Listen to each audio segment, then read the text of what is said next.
Hi, I'm Steve with ProGrass, and this is Brent. He's with our pest control division, and today we're going to be talking a little bit about moles. Moles are probably, to me, one of the worst things you can have in a landscape because they're very frustrating. They cause a lot of damage physically and cause a lot of cosmetic issues with mounds. It damages your lawn, it uproots plants, and it also causes a lot of tunneling, which cause hollow areas to form under your lawn, which can lead to tripping and getting into some issues that way because the soil will collapse under your feet. So moles are really definitely something you need to be addressing. And today we're going to look at some of the techniques that we use to eliminate moles. And I know that right now it's June, and we're seeing that mole activity is kind of increasing, isn't it? It very much is increasing, Steve. We're towards the end of breeding season, so all of the little ones are now out being thrown from the nest by their parents. And they're out foraging on their own, creating even more damage. Mm-hmm. So, now that we're in late June, going into July, what's the prognosis? Is it going to increase or decrease, or what can we expect? I would expect to see more damage in landscapes at this point. As kind of the peripheral areas begin to dry out for the summer, moles will tend to head for the landscapes. They're irrigated.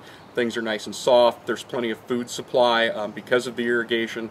So I would imagine that for the foreseeable future, we're going to see it pick up in activity. Mm-hmm. And then that'll start to decrease as we get in towards November and December. Mm-hmm. From what I understand, too, moles don't actually hibernate. They are active all year round.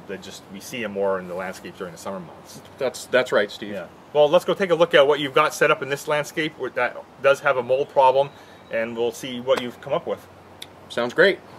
Well, Brent, looks like you have some mole activity here. I see a lot of patches. So now they're not mounds now. So why are they flat?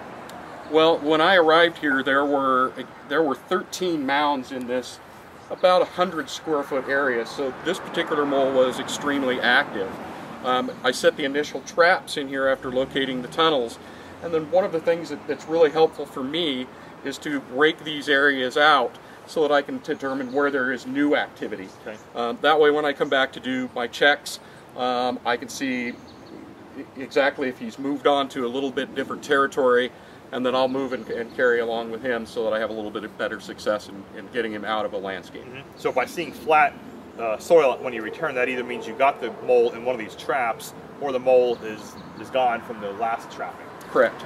Well, Brent, we were lucky. You had success. So you've taken care of this customer's problem. You found a mole here in the front. You found one in the back also, right?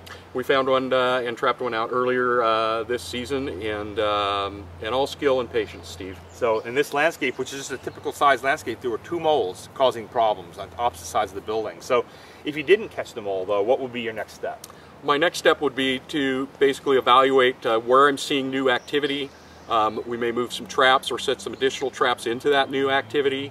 If there's no new activity, but the traps haven't been sprung, it's just simple patience. Put the buckets back on top, walk away, see you in a few days. And that is what you have to have, is patience with this type of thing. And this landscape is a success story. It's going to be great. There's not going to be any more damage for a while, but it's always important to keep in mind that moles are just like any other rodent, that they're everywhere, they're transient, and there is a chance that you may get another mole coming in at a later date. So sometimes that will occur, especially if you have had a mole in the past. So just keep your eye out, and if you ever have any mole activity in your landscape, be sure to give us a call.